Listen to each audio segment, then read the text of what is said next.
Alors, est-ce qu'on a des pouvoirs? Oui. Bien, ben, mesdames, messieurs, je crois que le quorum est atteint. Et donc, cette séance particulière du Conseil municipal des Sables d'Olonne est ouverte.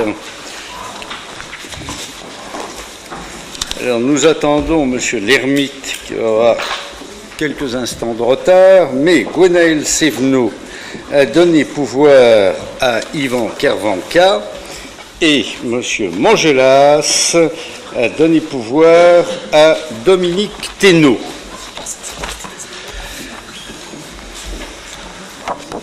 Donc, compte tenu du caractère exceptionnel de ce conseil municipal, nous ne procéderons pas aux lectures habituelles et nous allons passer directement à l'ordre du jour. Pour nous, l'instant est solennel, même si je n'aime pas les grandes formules, car lorsque le 13 octobre 2013, j'avais lancé ma candidature, j'avais tout particulièrement insisté sur la nécessité de fusionner nos trois communes. Ça avait suscité d'ailleurs les commentaires amusés de certains qui avaient dit « Ah, mais monsieur Gallo, mon pauvre monsieur Gallo, mais pour fusionner, il faut être plusieurs. » Eh bien, aujourd'hui, nous sommes plusieurs. Nous sommes plusieurs et nous sommes les trois maires, Olonne-sur-Mer, le château d'Olonne et nous, bien entendu, à vous proposer de voter une motion commune à la même heure sur cette fusion.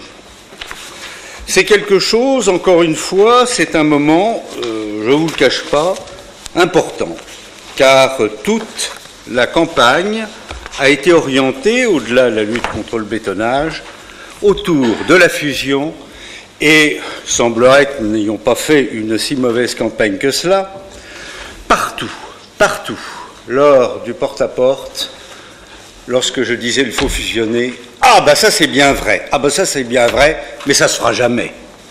Ben, apparemment, cela va se faire. Alors avant de lire le texte commun, je vais vous fournir quelques éléments. Un travail considérable a déjà été effectué. Bon, les trois maires se sont vus, se sont rencontrés, nous sommes vus régulièrement, de façon formelle ou informelle, et le fait politique a été déterminé. Nous étions d'accord sur cette fusion.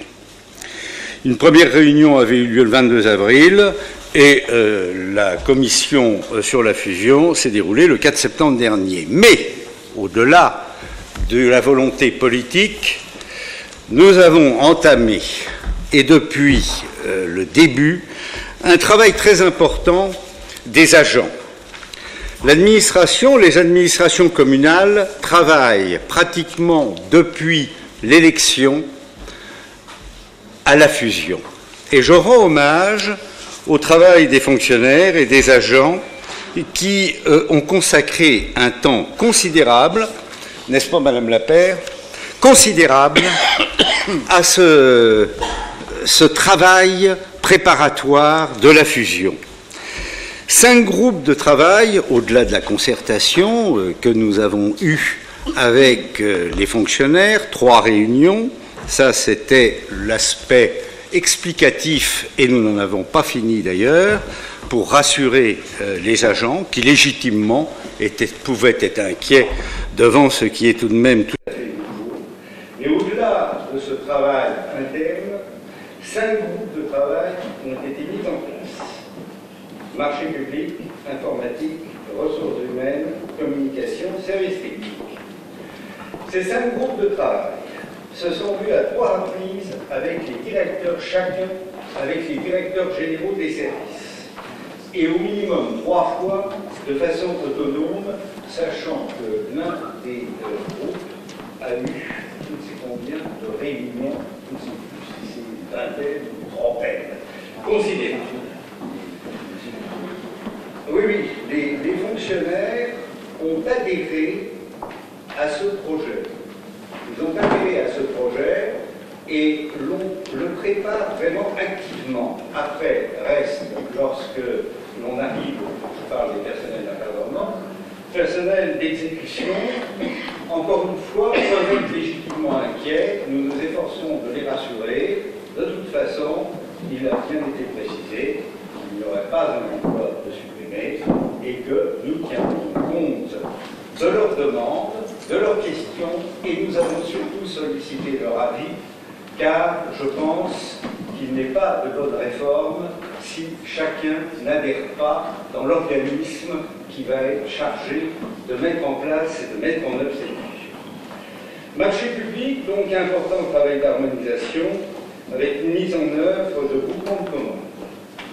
Informatique, mise en commun de logiciels et réalisation d'une charte informatique avant la fin de 2015. Ressources humaines, plusieurs points de convergence, tels que la formation, l'hygiène, la sécurité. Les postes vacants qui entraînent les recrutements font l'objet d'une concertation. Communication avec la création d'un intranet commun.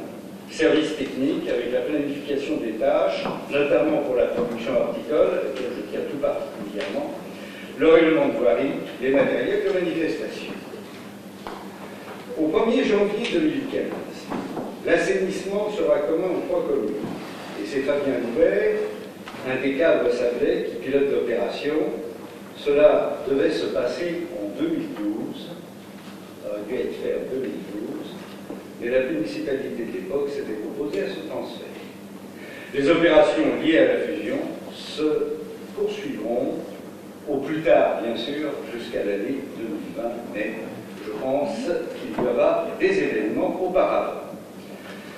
Les économies, car il y a des économies. Pour prendre un seul exemple, le travail sur le groupement de commandes a permis l'extension d'un logiciel de finance au lieu de son achat, ce qui a généré une économie de 20 000 €. Les conséquences de la fusion, celles-ci sont prévues par la loi du 16 décembre 2010 qui oblige à la définition d'un schéma de mutualisation dans l'année qui suit le renouvellement du conseil municipal, soit mars 2015. Ceci sera terminé à la fin de 2014. Bon, concernant le travail avec les fonctionnaires, nous avons déjà eu un séminaire sur la mutualisation en juillet dernier qui réunissait les fonctionnaires et les agents et les élus de la majorité municipale. Voilà déjà brossé le tableau de ce qui a été fait. Concernant les avantages de la mutualisation, je vous dis tout de suite qu'il serait parfaitement irresponsable d'attendre un calendrier de baisse des impôts. Ce que nous voulons, c'est maintenir le niveau fiscal à sa plage actuelle. C'est un engagement que nous avons pris, mais il est évident qu'à terme, compte tenu de l'évolution actuelle de notre société, compte tenu également de la volonté gouvernementale d'encourager les phénomènes de fusion, nous devions nous adapter. Demain, les départements risquent d'être vidés de leur substance. Il faudra alors constituer des groupements de communes, puisque la fusion sera une étape, en suivi d'un regroupement de communes, puis regroupement d'agglomérations, pour atteindre les chiffres fatidiques de 50 000 habitants. Demain, nous aurons à nous partager les prérogatives actuelles des départements. Nous entendons le faire en prenant de l'avance. Et d'ailleurs, lorsque j'ai eu l'honneur d'accueillir M. Cazeneuve, ministre de l'Intérieur, au Sables d'Olonne, au mois d'août, nous avons longuement parlé, puisque nous nous sommes rendus à pied et par le passeur, navette gratuite, nous nous sommes rendus à la sous-préfecture en partant du Palais des Congrès. Et au-delà d'une très bonne connaissance de M. Cazeneuve des dialogues d'Audiard, nous n'avons parlé que fusion, et nous devons d'ailleurs reprendre contact, car le phénomène de fusion volontaire est rare, très rare. Donc voilà ma présentation globale de cette motion. Est-ce que vous souhaitez intervenir immédiatement? Je vous la lis, c'est comme vous le souhaitez. Je lis d'abord. Donc, voici ce texte qui doit être lu en ce moment par mes deux collègues. Au mois de mars, dans les communes d'Olonne-sur-Mer, des Sables-d'Olonne et du Château d'Olonne, la population a choisi une majorité d'élus favorables à une commune unique. Celle-ci se substituera à moyen terme aux 3 communes initiales. Elle assumera toutes leurs compétences et missions au bénéfice de 45 000 habitants. Les Sables-d'Olonne, le Château d'Olonne et Olonne-sur-Mer s'engagent sur le mandat qui s'ouvre dans la voie de la mutualisation de moyens et de services ainsi que de transfert de compétences supplémentaires vers la communauté de communes des Olonnes. Donc schéma, mutualisation, transfert de compétences, puis fusion. Qu'il s'agisse de personnel communal, de fiscalité, d'urbanisme, de voirie, de social ou encore d'école, l'existence de situations hétérogènes entre les 3 communes est une réalité qu'il convient d'harmoniser. Les équipes municipales y consacrent déjà et y consacreront encore toute leur attention et toute leur énergie pour aplanir ces écarts et divergences, afin de trouver un équilibre respectueux du bien commun. Le travail collectif, entrepris par les 3 communes et la CCO pour mutualiser les moyens et les compétences, relève de ce processus d'harmonisation préalable. Au-delà, la fusion devra porter un projet ambitieux pour le développement de l'agglomération qu'il conviendra de dessiner ensemble. Au Château d'Olonne, les engagements pris en matière de consultation de la population seront respectés.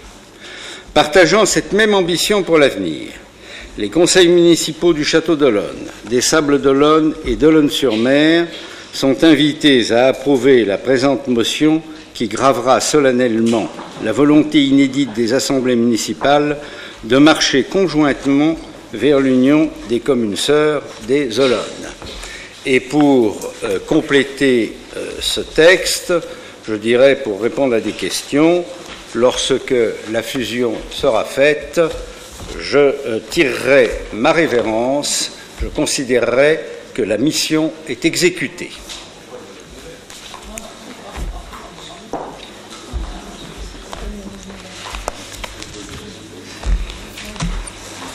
Oui.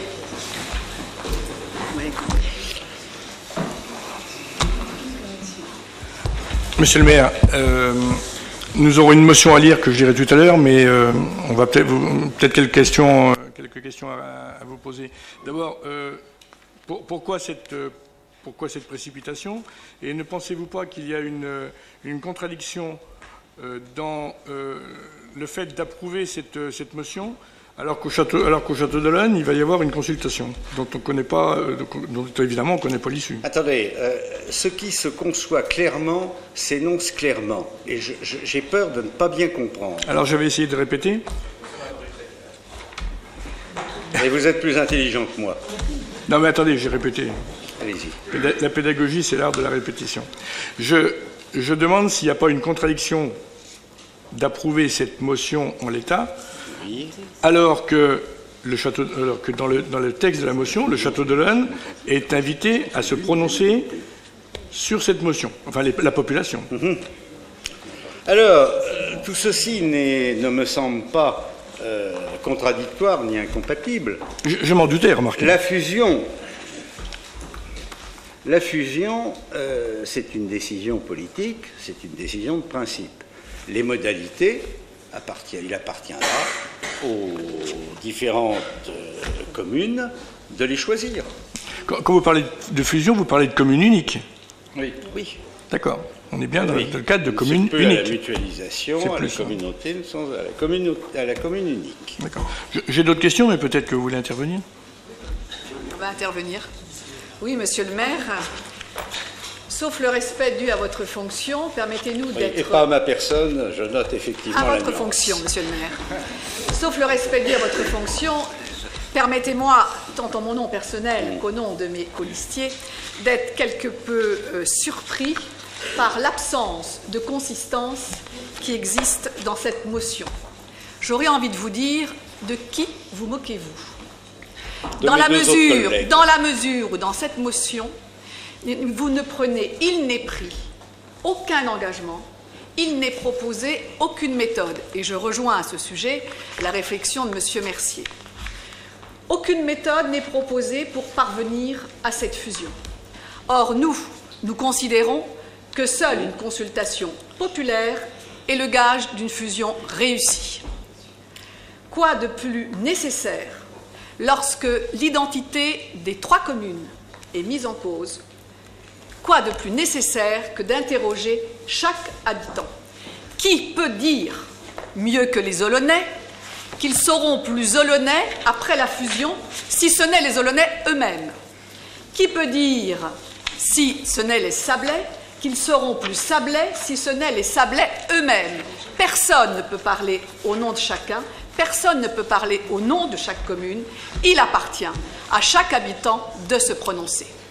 De plus, une consultation préparée, une consultation réfléchie, faite le même jour par les 3 communes, et notamment pourquoi les habitants du château d'Olonne seraient les seuls à être consultés, alors que ceux d'Olonne et ceux des Sables ne le seraient pas, eh bien cette consultation faite le même jour serait le plus beau symbole d'union.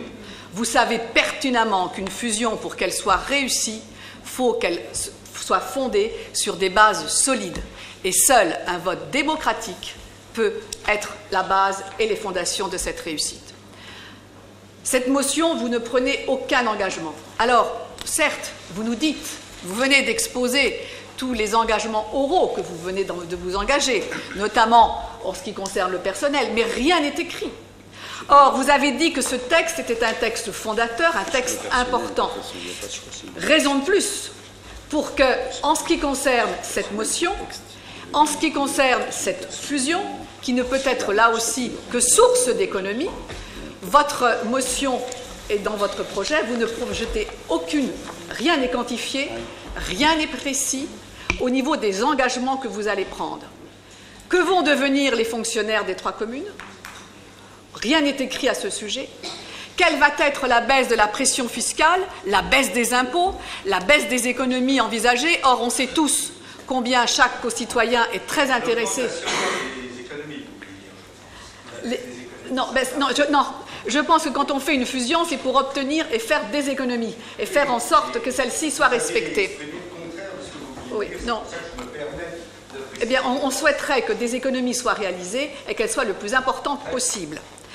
Et à ce sujet, que faites-vous par rapport, vous n'avez rien quantifié au niveau des impôts, au niveau de la baisse de la pression fiscale, au niveau des économies que vous allez réaliser. De plus, cette nouvelle commune à laquelle vous aspirez et à laquelle nous aspirons tous, quel va être son positionnement dans la grande agglomération du littoral? Donc, force est de constater que cette motion, au travers de cette motion, aucun engagement réel n'est pris et aucune méthode n'est proposée. Je passe la parole à Dominique Ordenneau. Je veux, moi, personnellement, insister sur la consultation. Dans le texte que vous nous proposez, il n'est question d'une consultation qu'au château d'Olonne. Cela étant, il n'est pas dit qu'il n'y en aurait pas au Sable et je veux plaider en sa faveur. Pour qu'une fusion soit réussie, il est indispensable d'avoir l'assentiment de toute la population. C'est de là qu'en système démocratique, les actes tirent leur légitimité. C'est donc aux électeurs de décider. Les 3 communes doivent voter ensemble. C'est un bon symbole d'union, comme l'a dit Brigitte, et il est indispensable de ne pas faire de différence entre les électeurs du pays des Olonnes. Cette décision touche à l'identité de nos communes. La population doit donc être à même de prendre cette décision directement. Le passé nous montre qu'agir en contournant l'expression populaire laisse des traces. La fusion doit se faire à 3. Il est impensable de réaliser la fusion seulement à 2 et sans donner la parole à la population. Parce que nous voulons la fusion, c'était dans notre programme, mais une fusion réussie. Parce que pour nous, il n'y a pas d'électeurs à 2 vitesses, ceux qui peuvent voter et les autres. Parce que la fusion doit être incontestable, Nous vous demandons instamment, Monsieur le maire, d'organiser un référendum sur ce sujet après les indispensables réunions d'information auprès de la population. Monsieur le maire, nous voulions... Je suis désolé, monsieur Dejean. Je suis désolé, mais c'est moi qui ai gagné les élections et c'est moi le maire. Alors, dès que vous me passiez la parole, je passe la parole. Vous nous avez dit, laissons l'opposition s'exprimer. On s'exprime. Mais ce qu'il y a de merveilleux, c'est quand même votre conception du rituel démocratique. Bon, L'hôpital qui se fout de la charité. À votre tour. Voilà, je peux peut-être poser une question à mon tour, monsieur le maire. À moins que vous vouliez répondre, peut-être. je vais déjà répondre sur la question.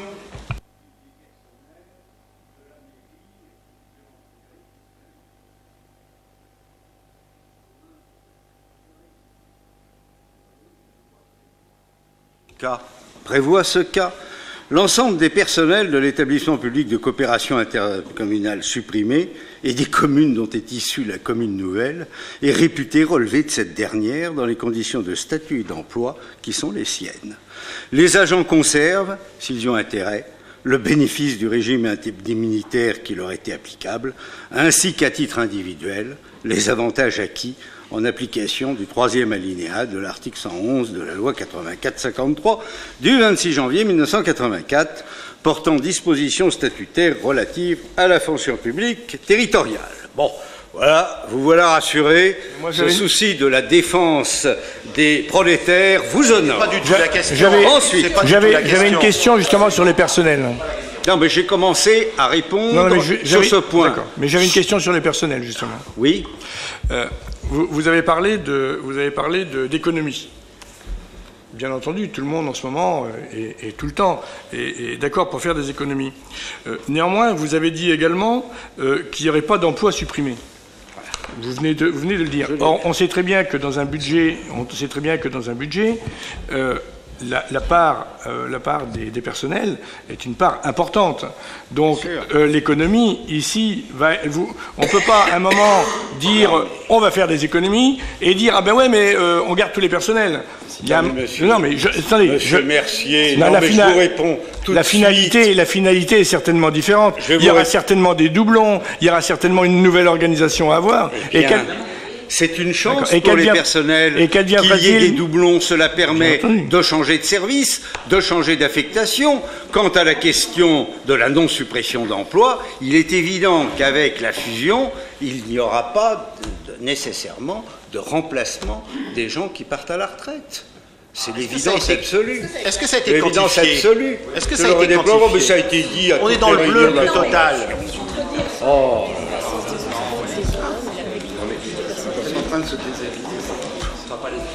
Monsieur Mercier. Qu'adviendra-t-il également des personnels de la CCO? Mais ils sont conservés, pareil. Ils sont protégés légalement.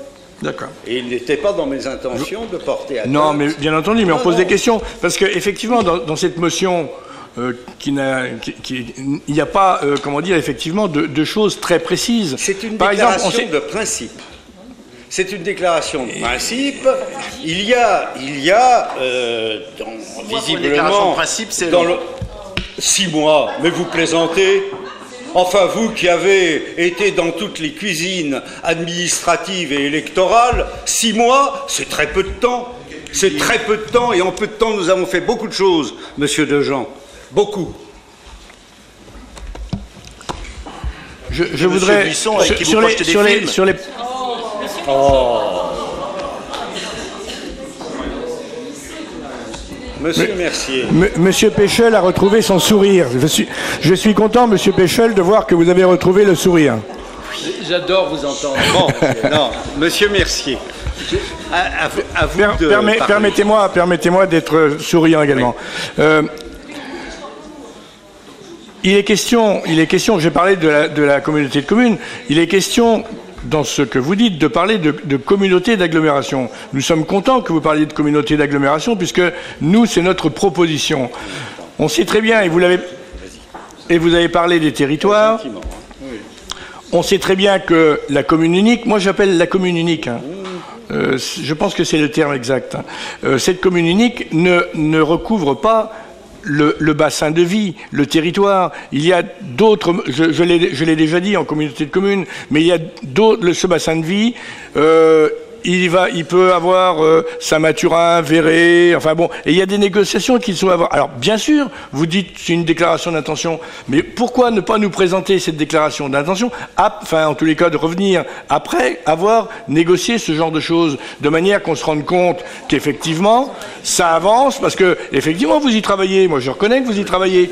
Et puis, j'aurais encore une autre question. Je vais aller rapidement.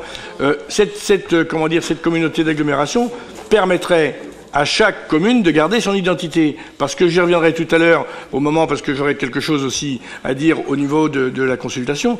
Chaque commune peut garder son identité tout en mutualisant. Oui. Je vais vous répondre sur ce sujet. Oui. Voilà. Je crois qu'il faut bien distinguer trois étapes, si vous le permettez. Il y a une étape qui concerne 3 communes, qui sont donc les communes qui aujourd'hui font partie de la communauté de communes des Olonnes. Olonne-sur-Mer, Château-d'Olonne et Sables-d'Olonne. Pour l'instant, le projet de fusion dont le principe est présenté au conseil municipal ce soir concerne simplement ces 3 communes. Ensuite, il y a une deuxième étape qui est le cas de la communauté de communes Ozance-Vertonne. Si les textes qui sont en cours de discussion au Parlement vont jusqu'à leur terme, au 1er janvier 2017, la commune d'Ozance-Vertonne ne pourra plus fonctionner toute seule parce qu'elle n'aura pas la taille critique de 20 000 habitants pour être conservée. Elle devra donc à ce moment-là se rapprocher d'une communauté de communes autre, soit celle qui existe et qui est la nôtre. Je peux me permettre de vous interrompre? Non, attendez, je termine. Non, mais parce que la commune unique que vous nous proposez là, c'est la communauté de communes. Or, la commune unique, si vous proposez ça, il n'y a plus de communauté de communes. Il faut bien... Attendez, si vous me laissiez finir. Donc, il faudra que la commune d'Ozance-Vertonne se rapproche d'une de ses voisines pour constituer... L'inverse aussi. La nouvelle commune devra aussi se rapprocher d'une... Si vous ne me laissez pas finir, j'aurai du mal. Je sais bien. Mais je veux bien... Cela dit, c'est donc, je termine. Ce sont des obligations, c'est ça que je veux dire. Si vous me permettez de terminer, monsieur Mercier. La communauté de communes d'Ozance-Vertonne devra fusionner en communauté de communes, au moins, avec une autre. Probablement, soit avec notre communauté de communes des Olonnes, si celle-ci reste telle qu'elle en 2017, soit avec la nouvelle commune fusionnée, si la nouvelle commune fusionnée des Sables-d'Olonne est unifiée à ce moment-là. D'accord?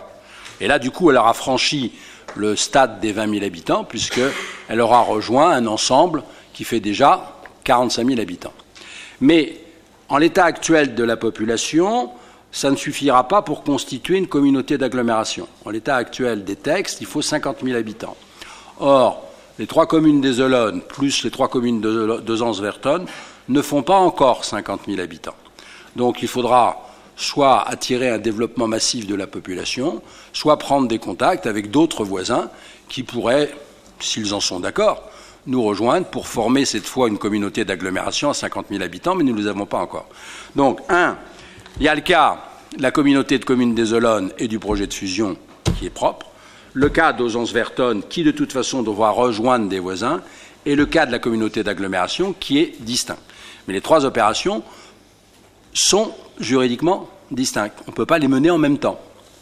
Oui, c'est votre finalité. Vous savez très bien que nous sommes pour la mutualisation et que nous sommes pour le transfert de compétences, mais pas pour la même finalité. Tout à fait. Je redis que nous sommes d'abord... Oui, mais c'est une opposition politique qui est tout à fait respectable. Très bien, je vous remercie. Votre position l'est respectable, mais la nôtre aussi. Nous ne sommes pas pour la mutualisation à terme. Nous sommes dans un premier temps pour la mutualisation et nous allons le démontrer ce soir puisque nous allons prendre une décision relative à la mutualisation. Nous sommes aussi pour provisoirement des transferts de compétences, mais c'est une deuxième étape. Et la troisième étape, c'est la fusion, c'est celle qui nous intéresse. Mais c'est projet politique contre projet politique, monsieur Mercier. Nous pouvons avoir des désaccords sur le sujet. J'entends bien. Alors j'ai quand même au témoin d'un doute, parce que il me semble que vous étiez une liste favorable à l'actuel gouvernement. Or, ce processus de fusion est très largement encouragé par le ministre de l'Intérieur. Enfin, cela fait des mois que l'on nous explique qu'il va falloir fusionner et que les fusions vont permettre à ces nouvelles entités de ne pas connaître cette baisse drastique des dotations, dont je vous rappelle que nous allons en 2015 perdre 480 000 euros. Il y a 3 milliards 57 millions d'euros en 2015. Excusez-moi. Décidément, ce sont les conseils en musique. Ah ouais, c'est le ministère de l'Intérieur qui m'appelle. Voilà. Eh bien, il me disait justement qu'il était d'accord pour modifier pour la réforme territoriale, mais que moi je parle de commune unique, qu'il n'y avait pas que la commune unique, mais qu'il y avait aussi beaucoup de communautés d'agglomération. Et il est en train de me dire que justement, je n'avais pas tort. Mais c'est vrai, mais nous avons un autre choix. Le mécanisme qui est le plus encouragé, c'est celui de la fusion. Non, mais j'ai bien compris votre appel. Reprenez tous les articles qui ont été publiés dans les différents journaux, aussi bien Le Monde que Le Figaro. Vous avez très nettement une volonté affirmée du gouvernement d'encourager les phénomènes de fusion. Je ne vais pas monopoliser la parole, mais j'avais bien compris que votre promenade matinale avec Monsieur le ministre de l'Intérieur allait forcément déboucher sur une argumentation comme celle-là. Je voudrais quand même... Non, Monsieur le ministre de l'Intérieur est un homme dont vraiment la compagnie est fort agréable, et je vous dis que la littérature apparemment l'intéresse tout autant que le volume du port de commerce des Sables d'Olonne, ce qui me convenait parfaitement, je vous l'avoue. Deux questions, parce qu'on ne va pas... je voudrais quand même reparler de fiscalité. Rien sur la fiscalité, bien sûr, c'est une déclaration d'intention, mais rien sur la fiscalité. Or, on a vu l'autre soir au Conseil communautaire que, à vouloir, harmoniser toutes ces fiscalités, on arrive à une augmentation de 20% d'assainissement à Olonne, par exemple. Pardon ?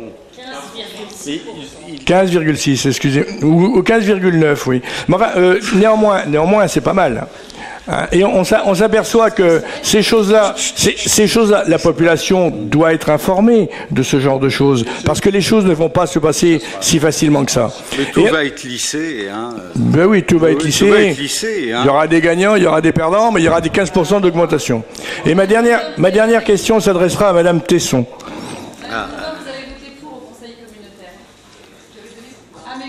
Non, attendez, on ne peut pas tenir un discours de nature schizophrène. Vous êtes un certain nombre de conseillers en opposition au Sables d'Olonne, vous vous revendiquez membre de la majorité au Conseil communautaire. Non, vous avez... Non. Alors là, nous ne sommes pas au prétoire. Vous avez, sur question... vos différents collègues ont bien dit, que ce soit M. Perron qui l'a dit spontanément, M. Chénéchaud, au dernier Conseil communautaire, a dit « J'appartiens à la majorité au Conseil communautaire ». Les engage. Je confirme. Alors s'il y a des problèmes de tension au sein de votre équipe, alors là, mon Dieu, vous m'inquiétez. Bien, Monsieur Mercier. Oui, sur un ton nettement moins polémique, et ensuite je laisserai la parole, mais je n'oublie pas qu'on a une motion à lire, sur un ton nettement moins... Elle est lue la motion. Pardon, Monsieur Mercier. Non, mais... Veuillez. J'aime bien la littérature également comparée. Oui, je voulais m'adresser à Madame Tesson, qu'on est content de retrouver sur les bancs du Conseil municipal, de trouver en tous les cas sur les bancs du Conseil municipal, pour lui demander ce qu'elle pense justement de cette non-participation dans cette motion, de cette non-participation des électeurs sablais. Vous qui êtes tant pour la démocratie participative, et d'ailleurs il me semble avoir lu sous votre plume lors de la campagne électorale que cette démocratie participative, vous la souhaitiez, et que vous souhaitiez aussi une consultation de la population. Monsieur le maire, j'ai une question. question qui porte à peu près sur la même chose. Je peux répondre.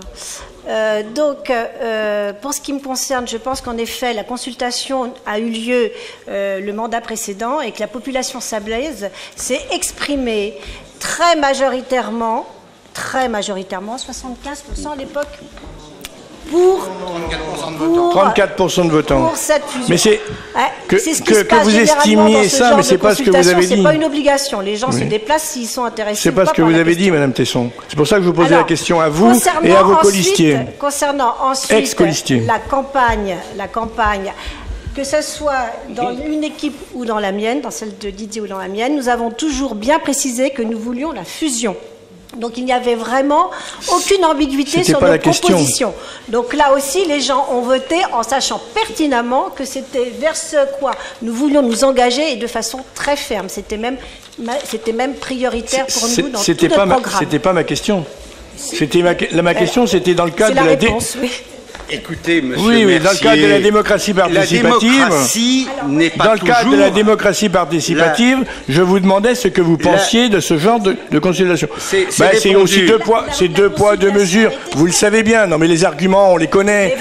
Vous connaissez aussi très bien le prix que représente une consultation. Et celle-ci a été faite sur les sables. Celle-ci a été faite. Non. Si, elle a été faite. Sur des règles qui sont plus actuelles maintenant.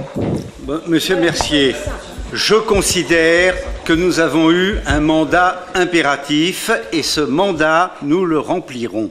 Si j'avais fait une campagne en disant « mais moi je suis contre la fusion », je comprendrais votre position. Mais dès le début, ça a été affiché, dit, redit, suscitant encore une fois les railleries des esprits les plus brillants de leur génération. Ah, mais la fusion, il faut la faire à 3. Hein. On ne peut pas la faire, il faut la faire à 2. Or, vous êtes seul, monsieur Gallo, à vouloir la fusion. Voilà. Donc, c'est un mandat impératif que nous avons reçu. Ce mandat, la démocratie est directe, elle est indirecte. Nous sommes des représentants. Nous voterons cette fusion. J'en doute pas, vous serez le seul d'ailleurs à tirer votre révérence, mais néanmoins, je pense que c'est un détournement de la démocratie et du vote de la population de leur faire dire quelque chose sur une question qu'ils n'ont pas, sur laquelle ils n'ont pas été très clairement et les trois communes en même temps. Monsieur Mercier, je le redis très clairement. De façon, moi, très claire. Je vous redis aussi les yeux dans les yeux et pas à la Chirac, que lorsque je me présentais, j'ai vu 4000 personnes. Je disais à chaque fois, 1, on fera la fusion, et 2, je me retirerai lorsque cette fusion sera accomplie, parce que j'estime que c'est là qu'est l'intérêt général. Et l'intérêt général commande que nous allions vite et que nous ne partions pas dans des manœuvres dilatoires qui sont destinées en réalité à retarder cette procédure. Consulter la population est pour vous une manœuvre dilatoire ? Vous savez permettez-moi d'être parfaitement ce que surprise. Et quand vous parliez de fusion, nous aussi nous avions dans notre programme la fusion. Et à quel moment avez-vous parlé d'un référendum ? Mais vous n'avez jamais parlé, vous non plus, de À quel moment avez-vous évoqué le référendum ? Aucun. Comment peut-on arriver à la fusion ? C'est votre programme, monsieur Dejean. Dans les mois qui viennent, nous devrons renforcer tout ce qui contribuera à une meilleure coopération et à une plus grande unité. Vous savez, comme dans tous les bons établissements, il y a le gérant de droit et le gérant de fait. Une vision partagée de ces projets est le gage d'une plus grande efficacité. Une mutualisation des moyens est le gage d'une meilleure gestion. Un élargissement des compétences de la CCO devra aboutir avant la fin du mandat à la fusion de nos deux communes. Et moi, je trouve quand même qu'il est plus facile de faire la fusion avec des communes aux alentours que de faire la fusion entre nous. C'est bien dommage. Monsieur le maire, moi je voudrais intervenir. Pour ce qui concerne le principe de la fusion, nous y sommes attachés, nous l'avons dit pendant la campagne et nous le redisons, nous sommes favorables à la fusion des trois communes. Moi, je ne comprends pas votre refus de consulter la population sablaise. Je me pose même la question, de quoi avez-vous peur ? Pourquoi cette crise d'autoritarisme ? C'est seul que je déciderai. Je le comprends d'autant moins, et je rebondis sur ce que disait M. Mercier tout à l'heure, que votre première adjointe dont j'attends d'ailleurs une vraie réponse, dans son programme de campagne, s'était engagé sans ambiguïté à consulter la population. J'ai ici les 2 derniers documents de campagne de Mme Tesson. Je n'ai pas le prochain, il ne saurait tarder, mais j'ai les deux derniers documents. Le document aux élections municipales et le document aux élections sénatoriales. L'un était moins efficace que l'autre, mais les textes sont exactement les mêmes. C'est un copier-coller. Et dans ces documents, vous indiquez que je suis à l'écoute de tous les citoyens et vous ajoutez « Je souhaite favoriser la consultation et la concertation à chaque étape du processus de décision municipale. » Et dans le document municipal, on peut lire « Les électeurs sablais se sont prononcés sans ambiguïté en faveur d'une union des communes. Je confirme ce projet. Idéalement, une nouvelle consultation devra être organisée dans les 2 ou 3 ans. Nous ne demandons pas autre chose. C'est vous qui l'avez écrit pendant la campagne. Donc dans la campagne, vous n'avez pas du tout dit ce que vous êtes en train de nous annoncer. Moi, je vais vous dire, annoncer pendant la campagne une consultation et s'asseoir dessus au moment où on est élu, moi je vous dis, Madame Tesson, c'est tout ce que les électeurs rejettent aujourd'hui en politique. Alors, Monsieur Dejean, je me permets de vous répondre, puisque, en effet, une consultation est intéressante dans les villes où il n'y en a pas eu. Non, mais vous étiez au SAP, non ? Mais chez nous, la consultation a eu lieu. Donc, idéalement, en effet, pour certaines, ce sera peut-être intéressant. Votre texte disait les sablets. Chez nous, ça a été fait. Autrement dit, pour ce qui est des 2 actions que j'avais proposées, c'est-à-dire la fusion, j'ai bien précisé, en effet, qu'on avait dit majoritairement qu'on était pour au Sable d'Olonne. Vous me le rappelez, je ne me rappelais plus, mais je l'avais bien précisé, je vous remercie. En ce qui concerne la fusion, donc 3 communes. Pourquoi les quartiers? Parce que justement... Attendez, on m'a parlé des quartiers. Pourquoi? Non, je me permets de répondre. Pourquoi les quartiers? Parce que justement, les quartiers, c'est la proximité. Et lorsque nous serons dans une grande commune avec 45 000 habitants, les gens auront besoin de proximité. Et c'est en anticipation de cette grande commune que je propose les quartiers. Voilà. Deuxièmement, ne mélangez pas les campagnes, car si vous aviez bien lu les documents, ils n'ont pas du tout, ils n'ont rien à voir. Je porte toujours le même témoignage, et j'ai fait une campagne de témoignage, en effet, au sénatorial, qui est le participatif. C'est la même chose. Deuxièmement, moi, je me pose quand même la question, au-delà de votre discours embarrassé, du sens que vous voulez donner à la participation que vous prenez pour les électeurs. C'est-à-dire que les électeurs auraient à se prononcer sur les questions de motocrotte ou de largeur de trottoir. Par contre, sur une question aussi essentielle que la fusion, vous leur refusez de s'exprimer ? C'est pas ce que vous dites. Excusez-moi, excusez-moi, mais j'ai un petit blocage intellectuel, mais c'est une habitude chez moi. Vous avez raison. Je comprends difficilement que la population sablaise ait été consultée et que donc on décide suite à cette consultation, on doit aller vers la fusion sans nouvelle consultation. Alors, renversons. La population olonnaise a été consultée. Elle a refusé la fusion. Donc il faut arrêter d'aller vers la fusion. Je ne comprends pas pourquoi, dans un cas, tout à fait, on conserve le résultat d'une élection et pas dans l'autre cas. Mais c'est un blocage intellectuel. Non, mais vous avez raison de souligner ces difficultés.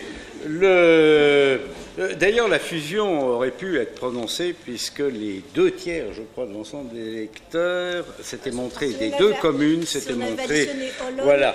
Bon, c'était une possibilité. Ça n'a pas été fait. Est-ce que oui. Peut-être une petite erreur juridique là. Oui. C'était une consultation, c'était pas un référendum. C'était une consultation. Vous avez raison, monsieur. C'est une consultation. Bon, encore une fois. Oui, monsieur Chénichot. Juste une petite déclaration. Adressée à monsieur le maire et monsieur le deuxième adjoint. La motion que nous est présentée ce soir parle, je cite, d'un travail collectif entrepris par les 3 communes et la CCO pour mutualiser les moyens et les compétences. Ce travail collectif doit se faire, monsieur le maire, en toute transparence et avec tous les élus, y compris ceux des minorités. Nous avons découvert le contenu et l'existence même de cette motion mercredi dernier lors de la réception de notre dossier du Conseil. Jusque-là, ce contenu de ce Conseil était un mystère pour les membres de notre minorité. D'autre part, je suis membre de la CCO et représentant de notre minorité à la commission fusion, mutualisation et transfert. Non, vous êtes représentant de la majorité, là, ou de la minorité. Là, j'avoue que je suis un peu perdu à la CCO. À la CCO, non, mais je peux répondre à la question. Oui, non, mais là, je comprends plus. Mais enfin, je vous en prie. Ici, on ne se sent pas dans la majorité. Vous avez raison. Non, mais pour aparté, monsieur le maire, je confirme qu'effectivement, j'appartiens à la majorité, puisque même au sein de ce conseil-là, je pense qu'on vote pratiquement 90% des décisions. On met le point où on a des choses qu'on n'est pas d'accord avec vous. Je pense qu'on a le droit de ne pas être d'accord non plus. Et jusque-là, à la CCO, tous les dossiers qui ont été présentés, j'ai voté pour. Donc effectivement, vous avez même le droit de me dénoncer autant que vous voulez au sous-préfet. Hein. Nous en reparlerons. Donc je termine, si possible. Je suis donc membre de la CCO et de la commission fusion présidée par M. Péchel. Cette commission s'est réunie une fois jusqu'à aujourd'hui et n'a jamais abordé l'existence de cette motion. Donc pourquoi? Et n'est-ce pas le principe même de cette commission de parler de ce genre de sujet? Monsieur le maire, s'il y a bien un sujet justement qui peut nous rapprocher, c'est la fusion. Nous sommes prêts à travailler ensemble sur ce sujet, mais nous ne voulons pas d'une fusion en catimini. Un sujet de cette importance ne peut pas être réglé entre 3 ou 4 élus ou 2 ou 3 fonctionnaires. Les dossiers doivent être ouverts et expliqués au grand jour. Nous vous demandons de continuer le travail en toute transparence envers les élus et envers la population, en nous associant à toutes les étapes de cette fusion. Merci. Tu veux répondre? Oui, alors, s'agissant de la commission mutualisation, transfert de compétences, fusion, elle s'est réunie une première fois le 4 septembre, je crois, hein, et elle doit se réunir à la fin du mois. Bien. Avec d'ailleurs une discussion interne qui concerne moins le conseil municipal, une discussion interne à la communauté de communes qui est de savoir si la représentation des minorités-majorités, sujet d'ailleurs qui a fait l'objet d'un tour de table intéressant jeudi dernier, permettrait d'élargir la composition de cette commission. Alors, pourquoi la commission... Pardon? Oui, j'ai bien compris. Hein, non, mais c'est d'ailleurs ce qui vous a été accordé lors du dernier conseil communautaire, je crois. Hein. J'ai pas fait d'ironie. En principe, non, je maîtrise assez. Bon, ce sont des actes manqués. Bon. Alors, bon, on peut continuer, s'il vous plaît. Bon, voilà. Donc, je crois que sur ce sujet-là, il y a une méprise des termes sur la motion. On ne peut pas commencer le travail sérieux d'étude du contenu du processus qui va conduire soit à la mutualisation, soit au transfert de compétences, soit à la fusion, si on n'en prend pas d'abord la décision de principe. Voilà.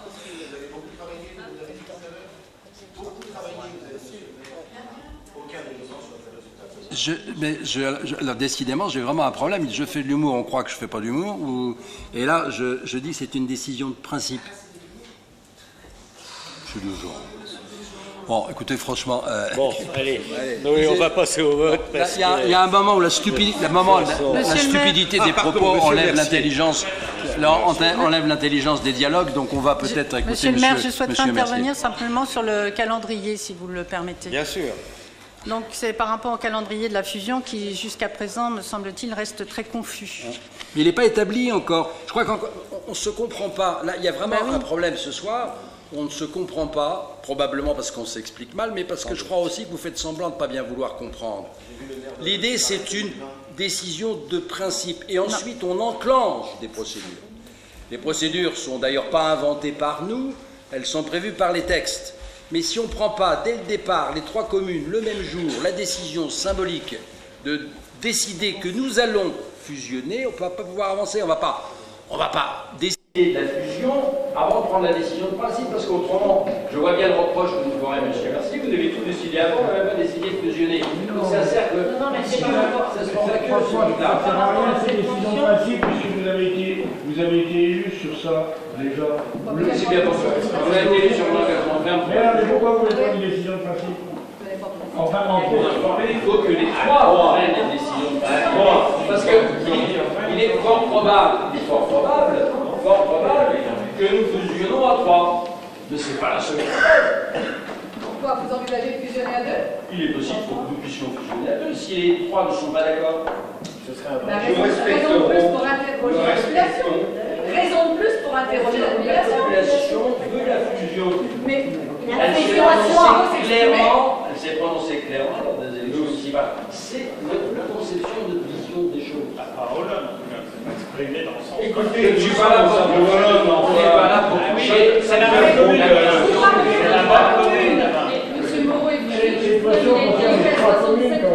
Cette motion concerne les 3 communes.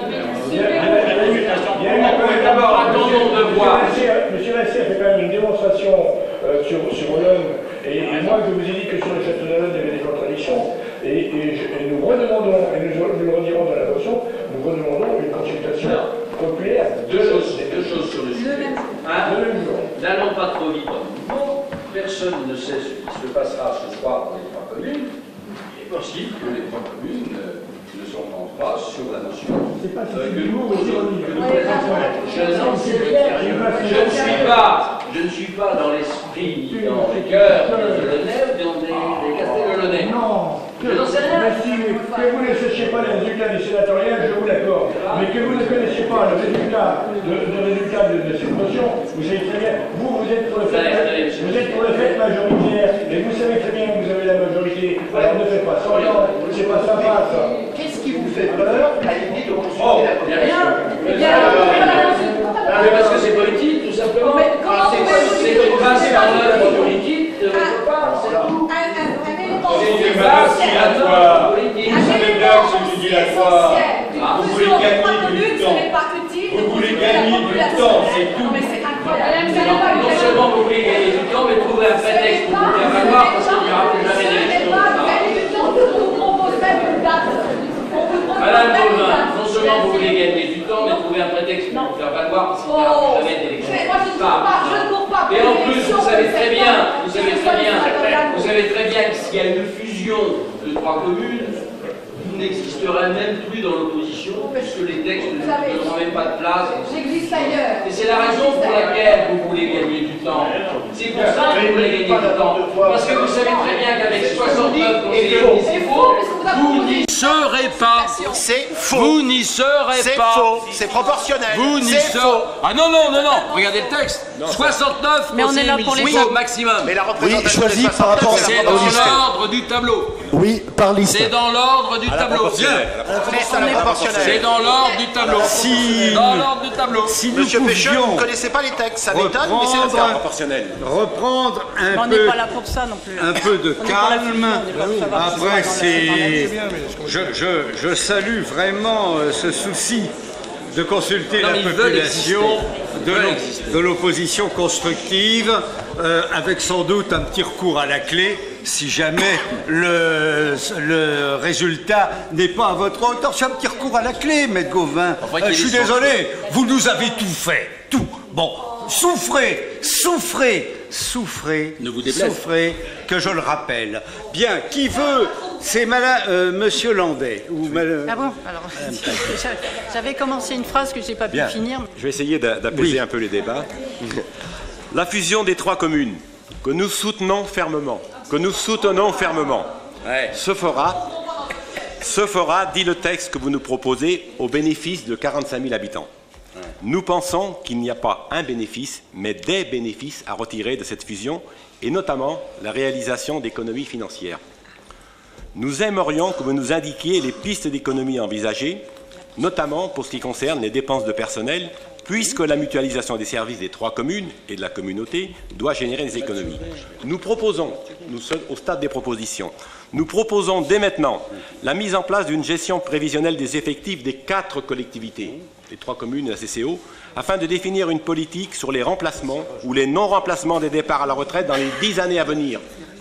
On peut savoir déjà, des gens qui ont 52 ou 53 ans, ils vont partir à la retraite dans les 10 ans, on peut savoir s'ils partiront, est-ce qu'il faut les remplacer ou pas. On peut dès maintenant avoir une gestion prévisionnelle des effectifs. Nous souhaitons savoir également quelle influence auront sur la fiscalité les économies réalisées. Les taux de fiscalité varient d'une commune à l'autre. Une harmonisation des taux de fiscalité, qui n'est pas obligatoire, est-elle envisagée? Et si oui, sur quelle période? Ça, c'est prématuré. Voilà, c'est tout ce que je voulais vous dire. Écoutez, je crois que vous nous demandez beaucoup, là. Je n'ai pas eu, lorsque le suffrage universel m'a mis à cette place, provisoirement, Je n'ai pas eu en dotation de boule de cristal ni de verre de marc de café. Il y a une part, non pas d'aventure, mais d'inconnu dans cette affaire. Et je serais de mauvaise foi si je disais, mais c'est très simple, vous allez voir, ça va être extraordinaire, on va faire ceci, ceci, ceci, cela. Hein.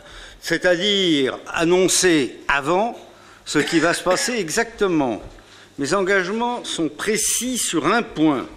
La fusion, certes, l'absence d'augmentation de pression fiscale, 2, l'harmonisation et l'optimisation des moyens humains matériels. Je vous signale qu'on a déjà commencé quelques économies. Pour le reste, je n'ai pas les clés, Monsieur Landais. Je ne les ai pas. C'est ce que j'ai dit aux différents fonctionnaires lorsque je les ai rencontrés.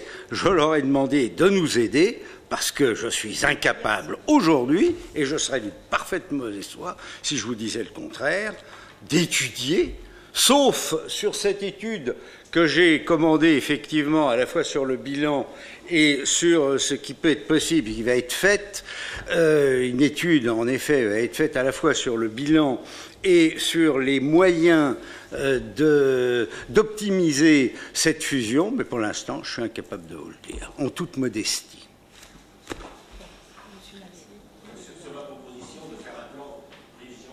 J'ai cette étude qui va vous être soumise, hein, qui va vous être soumise de toute façon. La GPEC est en cours. C'est en cours, bien évidemment.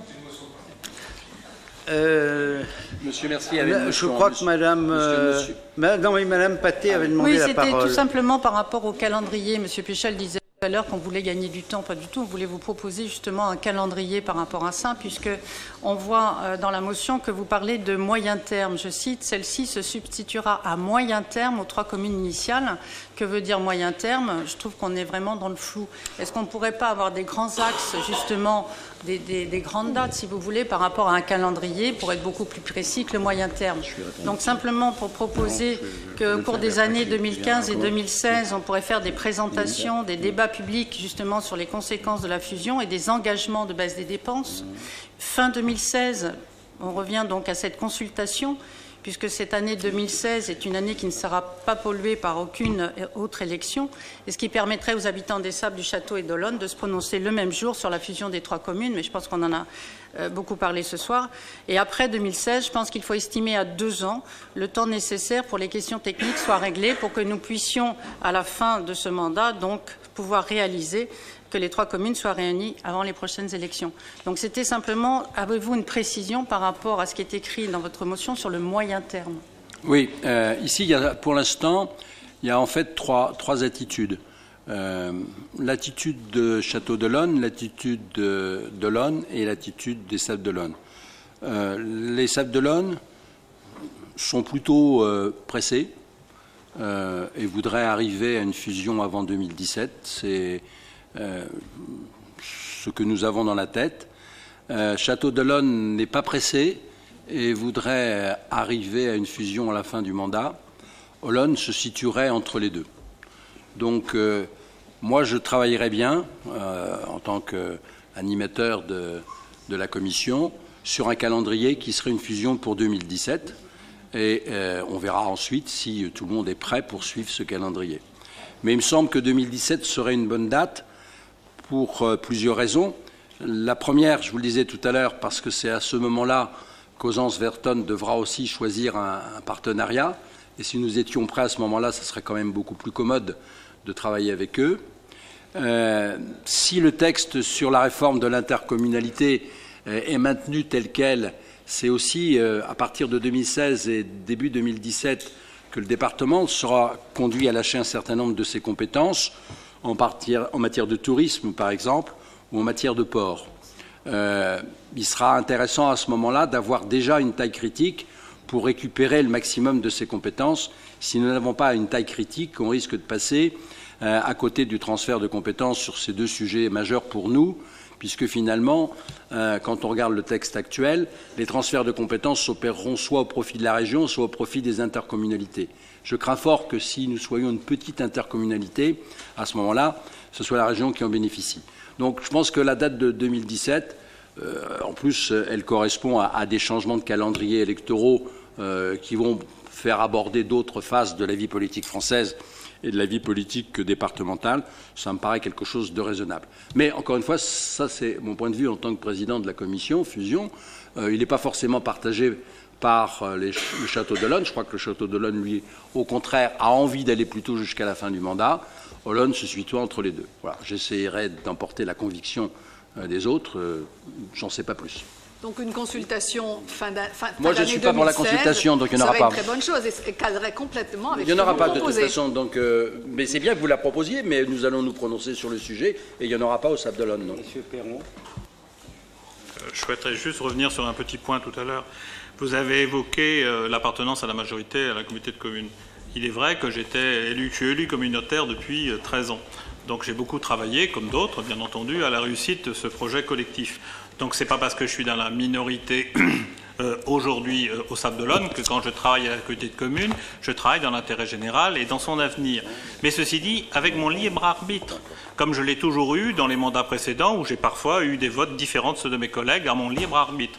Et donc mes collègues sont dans le même état d'esprit. Nous avons aussi notre libre arbitre, comme chacun des élus, à chaque fois qu'il y a un vote. Donc je tenais quand même à le rappeler. Sur la motion, moi je crois beaucoup aux choses de principe. Là, on nous propose un texte fondateur pour la fusion des 3 communes.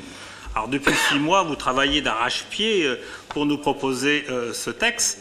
Et on découvre ce soir quand même un texte qui est sans ambition, sans projet, sinon que de fusionner. Ce qui est bien en soi, mais ne me paraît pas suffisant. Si dans vos propos préliminaires, Monsieur le maire, vous évoquez tout à l'heure le travail technique des fonctionnaires, vous ne répondez pas à la vraie question. La fusion, pourquoi faire? Où sont les perspectives, les ambitions, les projets en matière d'économie, de politique d'habitat, d'environnement, de formation pour les jeunes, en matière culturelle aussi, même si on nous annonce un très beau spectacle prochainement. Monsieur le maire, ce que j'attendais ce soir, moi, c'est du sens. Plutôt que des moyens, du calendrier, c'est du sens, c'est de la perspective, une vraie vision pour le pays des Olonnes et de la future communauté d'agglo. Bref, que vous nous fassiez rêver. Je suis donc déçu de ce texte à minima, Monsieur le maire. Très bien. Les textes de synthèse, en général, sont à minima. Il y a eu des échanges, des motions de synthèse. Mais l'ambition... Ce sont des motions de synthèse. Il faut tracer le cap lorsqu'on est maire. L'ambition, elle est de réaliser cette fusion. Et j'ai expliqué en début de séance pourquoi. Alors, je vais demander à Monsieur Mercier de lire son texte parce que je commence à être un peu lassé par cette espèce de procédure de police judiciaire, vous savez, où chacun répète la même chose, interrogatoire après interrogatoire. Cela devient un petit peu lassant. J'ai donné en ce domaine et je voudrais un peu d'air frais. Monsieur Mercier. Je ne sais pas si je vais vous donner de l'air frais, monsieur. Un vent d'Est. C'est fini, c'est fini. Pas mal, c'est là, mais c'était pas. Aujourd'hui, c'était pas un vent d'Est. Il y a 2 arguments qui ne seront pas dans la motion. Ces 2 arguments sont le fait majoritaire, puisque M. Péchel a déjà dit qu'il n'y aurait pas de consultation. Donc, il sait bien que la démocratie, il place toujours le fait majoritaire. C'est vraiment assez désagréable, ce genre d'argument. Et le deuxième, je n'avais pas très bien compris qu'il y avait aussi des arrière-pensées politiques. Enfin, ce que vous avez essayé d'expliquer tout à l'heure, moi, je n'ai pas très bien compris, mais j'avais pas ça. Donc, la motion, avec un peu d'air frais, peut-être. La motion qui est présentée ce soir au Conseil municipal des Sables d'Olonne, d'Olonne-sur-Mer et du Château, reconnaît le projet de création d'une communauté d'agglomération. Je vous signale d'ailleurs que vous avez dit qu'une intercommunalité rikiki n'aurait pas beaucoup de poids. Une fusion de 3 communes n'aurait peut-être pas assez de poids et qu'il faut aller très rapidement vers la communauté d'agglomération. C'est ce projet que nous réclamons depuis des années. Nous sommes enfin entendus, mais quels en seront sa définition et ses contours? Par contre, cette motion concerne essentiellement la création d'une nouvelle commune qui ne correspond aujourd'hui ni aux attentes ni aux préoccupations de nos concitoyens. Elle le serait un peu plus si un projet politique, économique, social, environnemental était clairement présenté. En quoi répond-elle aux besoins d'emploi, de formation, d'accession au logement espérés par nos populations? Elle serait également plus intéressante s'il était clairement indiqué ce qu'il adviendra des dettes des 3 communes, des impôts locaux, des personnels communaux et communautaires. C'est un projet ambitieux qui conduit à la création d'une commune et non pas l'inverse. Dans cette motion, il est indiqué que seul le Château d'Olonne organisera une consultation, ce que nous saluons, car cette consultation était proposée par les candidats de gauche. Et qu'en est-il dans les autres communes? Les Sablais s'étaient certes prononcés en faveur d'une fusion, mais le résultat de cette consultation n'a aucune valeur décisionnelle, 34% seulement des électeurs inscrits s'étant déplacés. Les Olonnais avaient fortement rejeté le projet de fusion. Comment peut-on oser s'emparer du résultat d'une élection municipale pour en déduire le résultat d'une consultation que vous refusez de faire? Ne pas organiser une consultation dans les 3 communes sera un déni de démocratie participative tant évoqué. Cette commune nouvelle bâtie sur des textes législatifs nouveaux impactera toute une population au quotidien. Pour nous, il ne peut y avoir une mise en place de cette nouvelle commune avant les prochaines élections municipales. Démontrer qu'un projet ambitieux existe en répondant d'abord aux questions que se posent tous nos concitoyens. Mettons en place les transferts de compétences, définissons l'agglomération, sortons des intérêts personnels et politiques. Alors il sera possible de parler d'un projet. Alors nous oserons peut-être aller vers la population concernée et celle-ci consultée nous donnera sa réponse. En l'état, nous voterons contre cette motion. Nous demandons une consultation de la population. C'est un peu long.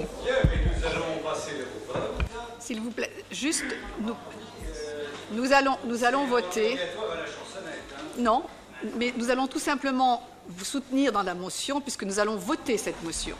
Bien. Mais nous souhaitons quand même indiquer que nous souhaitons que d'abord que cette motion soit une motion dans laquelle vous prépariez une consultation, parce qu'on considère que c'est absolument nécessaire, et que nous ne souhaitons pas que cette motion vous amène à prendre une décision où seules 2 communes, puisque c'est ce que j'ai cru comprendre tout à l'heure, M. Péchel, que seules 2 communes, que vous puissiez envisager une fusion uniquement avec 2 communes. Il est très important que, et là je le redis, que les 3 communes soient consultées en même temps. C'est important et j'ai envie de vous dire aussi, n'ayez pas peur d'interroger les gens. C'est le seul gage de la réussite. Cette fusion, vous la voulez, nous la voulons. Les Sablais le veulent, mais nous voulons qu'elle soit réussie. Nous voulons qu'elle soit réussie. Bravo, Madame Gauvin. Bien. Sablé Level, on est d'accord. C'était quand même ce que je craignais. Hein. On est reparti. Bien. Donc, vous votez cette motion fort bien, c'est très positif. Voilà. On dit que les Sablés le veulent, donc bravo. Vous allez bien, Madame Gauvin. Oui. Partie de la majorité de la communauté de communes. Nous allons donc maintenant procéder au vote. Je trouve un peu dommage toute cette dépense d'énergie pour finalement que vous votiez cette motion. Mais bon, c'est comme ça. Mais tout à fait. Ah, mais ça ne me gêne absolument pas. Vous savez, il n'y a que les coups tordus que je n'aime pas. Et nous y reviendrons. Chaque expression de votre part, voilà.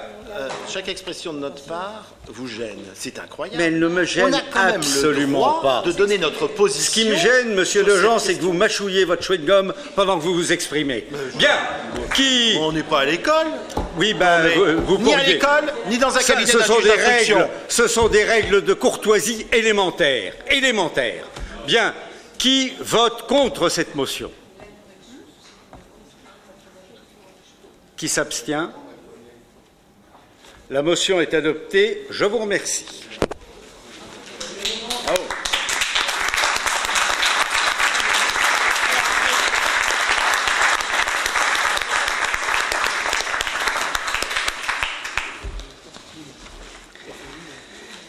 Bien, nous allons maintenant examiner une délégation de pouvoir au maire et au premier adjoint pour les marchés publics. Mes chers collègues, dans le cadre du projet de fusion des communes des Sables d'Olonne, Olonne-sur-Mer et du Château d'Olonne, les services de ces collectivités, plus la communauté de communes des Olonnes, ont entamé un travail en commun afin d'harmoniser les procédures. Concernant la délégation donnée au maire par le conseil municipal pour la passation des marchés, il a été décidé d'adopter pour les 4 collectivités les mêmes seuils. Par délibération numéro 1 du 14 avril 2014, La ville des Sables-d'Olonne avait donné délégation dans la limite de 100 000 € hors taxes pour les marchés de fournitures et de services, dans la limite de 500 000 € hors taxes pour les marchés de travaux. Après concertation, vous voyez, on y arrive. Les 3 collectivités proposent de donner délégation dans la limite de 207 000 € hors taxes pour les marchés de fournitures et de services, dans la limite de 500 000 € hors taxes pour les marchés de travaux. La commission des adjoints a émis un avis favorable à cette proposition. En conséquence, il est proposé au conseil municipal de charger le maire, pour la durée du mandat, de prendre toute décision concernant la préparation, la passation, l'exécution et le règlement des marchés de travaux, de fournitures et de services et des accords cadres, ainsi que toute décision concernant leur avenant qui peuvent être passés sans formalité préalable en raison de leur montant, lorsque les crédits sont prévus au budget et dans la limite de 207 000 € hors taxes pour les marchés de fournitures et de services et de 500 000 € hors taxes pour les marchés de travaux. De donner délégation à Mme Brigitte Tesson, première adjointe au maire, pour exercer en cas d'absence ou d'empêchement du maire, ainsi dans le cas où ce dernier serait personnellement concerné, on risque pas, dans les mêmes conditions, cette attribution déléguée au maire. Voilà donc un exemple d'adaptation des règles de marché à cette nouvelle entité. Monsieur Vassé. Monsieur le maire, je vous remercie. Donc nous voyons qu'il y a une décision d'harmonisation et c'est une harmonisation vers le haut puisqu'on passe de 100 000 € à 207 000 €. Dites-nous tout, ça n'est pas prédictif sur les taux d'imposition de la prochaine commune. Je n'y peux rien. Je crois que c'était les autorisations qui étaient données à Olonne-sur-Mer, il me semble. Donc voilà, nous nous adaptons sur Olonne. Je ne cherche pas plus à obtenir une enveloppe plus importante dans des marchés dans lesquels je ne serai pas personnellement concerné, je vous le dis tout de suite. Bien. Ah, ça pourrait être intéressant, Monsieur Mercier, si vous vous rappelez ce que vous avez dit tout à l'heure, concernant la taxe d'assainissement, qui est nettement inférieure à Olonne-sur-Mer. Bien, concernant ce projet de délibération, qui va devenir délibération, y a-t-il des oppositions? Des abstentions? Eh bien, cette délégation est donc adoptée, cette délibération portant délégation est adoptée. Je vous remercie, mes chers collègues.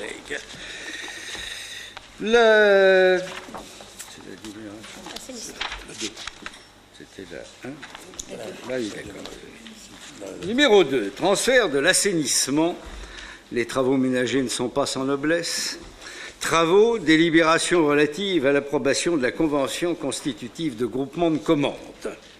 Mes chers collègues, vu l'arrêté préfectoral du 1er août portant sur les modifications des statuts de la CCO relatifs notamment au transfert de l'assainissement à partir du 1er janvier 2015, considérant les travaux simultanés à réaliser sur les réseaux eaux usées et eaux pluviales de l'agglomération, considérant les compétences communales et communautaires en matière de réseaux d'eau pluviale et d'eau usée, dans un souci de cohérence en termes de fonctionnalité de projet et dans un but d'économie d'échelle et de diminution des nuisances pour les usagers, vu le Code des marchés publics et notamment en son article 8, il est proposé que les villes des Sables-d'Olonne, d'Olonne-sur-Mer, du Château d'Olonne et la communauté de communes des Olonnes constituent un groupement de commandes pour la passation d'un marché à bons de commande portant sur la réalisation de travaux simultanés sur les réseaux d'eau usée et d'eau pluviale de l'agglomération du Pays des Olonnes, ainsi que de travaux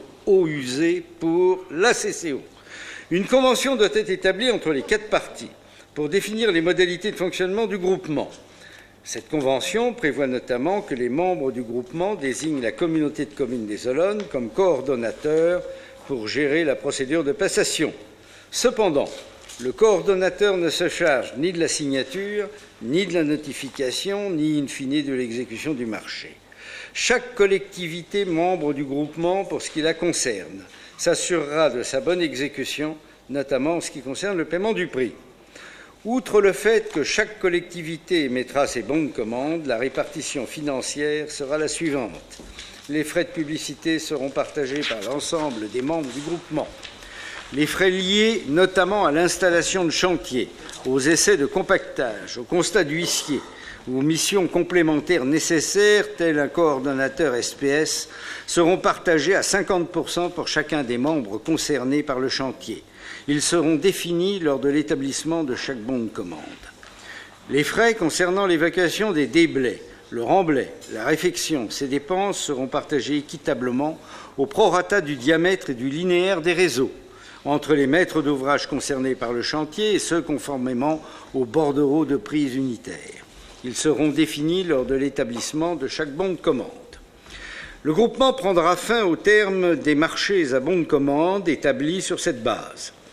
Une commission marché ad hoc du groupement de commande est formée. Chaque membre du groupement est représenté par un membre titulaire désigné parmi ses membres et en voie délibérative. Il est prévu un suppléant pour chacun d'entre eux. La commission marché est présidée par le président de la commission marché du coordonnateur.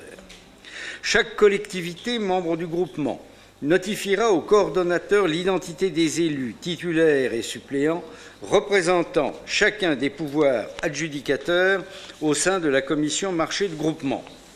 La consultation sera lancée suivant la forme d'un marché à procédure adaptée à bon de commande pour 1 an renouvelable, une fois pour une période d'1 an. Le montant maximum des travaux que la ville des Sables-d'Olonne pourra exécuter sera de 450 000 € hors taxes par an. Il est proposé au conseil municipal d'autoriser la constitution d'un groupement de commande auquel participeront les collectivités suivantes: commune du Château d'Olonne, commune des Sables-d'Olonne, commune d'Olonne-sur-Mer, communauté de communes des Olonnes. D'accepter les termes de la convention constitutive de groupement de commande pour la passation d'un marché à bon de commande portant sur la réalisation de travaux simultanés sur les réseaux d'eau usée et d'eau pluviale de l'agglomération du Pays des Olonnes et de travaux sur les réseaux d'eau usée pour la CCO conformément au projet joint. Donc, de m'autoriser également à signer la dite convention et de désigner M. Kervanka donc comme membre titulaire et Mme Maestré-Pierry, membre suppléant, pour siéger à la commission marché citée ci-dessus, d'accepter que la communauté de communes des Olonnes soit désignée comme coordonnateur du groupement ainsi formé et de m'autoriser donc à signer le marché à intervenir. Voilà du précis, voilà du technique. Vous voyez que j'ai peut-être bien fait de ne pas lancer dans des analyses prospectives de tous les avantages de la fusion. Tout cela n'est pas très glamour. Mais encore une fois, tout ce qui concerne les eaux usées, les eaux pluviales, est à reclasser dans la catégorie des travaux qui ne sont pas sans noblesse. Alors, est-ce que, sur ce point, vous souhaitez des éclaircissements? Oui, moi j'avais, c'est juste un tout, sur le principe, bien sûr, il n'y a aucun problème, mais je ne comprends pas pourquoi la délibération s'appelle transfert, alors qu'il s'agit d'un groupement de commandes. Un groupement de commandes, chacune des collectivités conserve sa compétence qui est exercée en commun, et un transfert, c'est un dessaisissement de la compétence. Là, on est simplement, je crois, à la lecture, à moins que vous nous disiez le contraire, sur un groupement de commandes et pas sur un transfert. La CCO aura compétence sur les eaux usées, la ville regarde ses compétences sur l'eau pluviale. Donc c'est pour pouvoir travailler ensemble et ouvrir qu'une seule fois la rue. D'accord. Les services me disent que c'est une question d'efficacité, n'ouvrir qu'une seule fois la rue. La CCO ayant la compétence, les voies... S'agit-il d'un transfert ou d'un groupement de commande? Écoutez, je ne me lancerai pas dans une analyse exhaustive. Je vous demanderai de voter sur le groupement de commande. Mais ceci, à mon avis, n'a pas une importance considérable. Alors, sur ce point, y a-t-il des oppositions, des abstentions? La querelle sémantique ne vous empêche pas de voter apparemment. Donc, ce projet de délibération est adopté et devient délibération. Alors, oui, mon concert de Nouvel An, il a disparu, mon concert. C'est Mme Legrand qui va... C'est Mme Legrand. Après les... C'est Mme Legrand. Un peu de poésie après les eaux usées. C'est Mme Legrand. Donc un projet de délibération sur le concert du Nouvel An. Convention entre les 3 communes de l'agglomération. Par délibération numéro 13 du 22 septembre 2014, le conseil municipal a voté le tarif de 12 € pour le concert du Nouvel An qui sera interprété par l'Orchestre Philharmonique de Nantes le samedi 3 janvier 2015 à 20h45, salle des 3 Mâts aux Atlantes. Ce concert, programmé en sus de la saison culturelle, est le fruit d'une étroite collaboration entre les services culturels des 3 communes de l'agglomération. Pour la première fois, les résidents des Sables-d'Olonne, Château-d'Olonne et d'Olonne-sur-Mer pourront acheter leur place dans l'office de tourisme de leur choix sur l'agglomération. Coproduit par les 3 communes, la convention tripartite soumise au conseil municipal prévoit que le bilan financier du concert est égalitairement réparti entre les communes des Sables-d'Olonne, du Château-d'Olonne et d'Olonne-sur-Mer. La commission du développement culturel du 9 septembre 2014 a émis un avis favorable à cette coproduction. Monsieur le maire propose par conséquent à l'Assemblée d'approuver le projet de convention annexé à la présente délibération, de l'autoriser à signer la dite convention. Y a-t-il des questions? Ce n'est pas une question, mais c'est de l'autosatisfaction. Nous sommes très heureux de voir que notre remarque lors du dernier conseil municipal a été entendue et que cette convention vient devant nous aujourd'hui. C'est un vrai plaisir pour nous.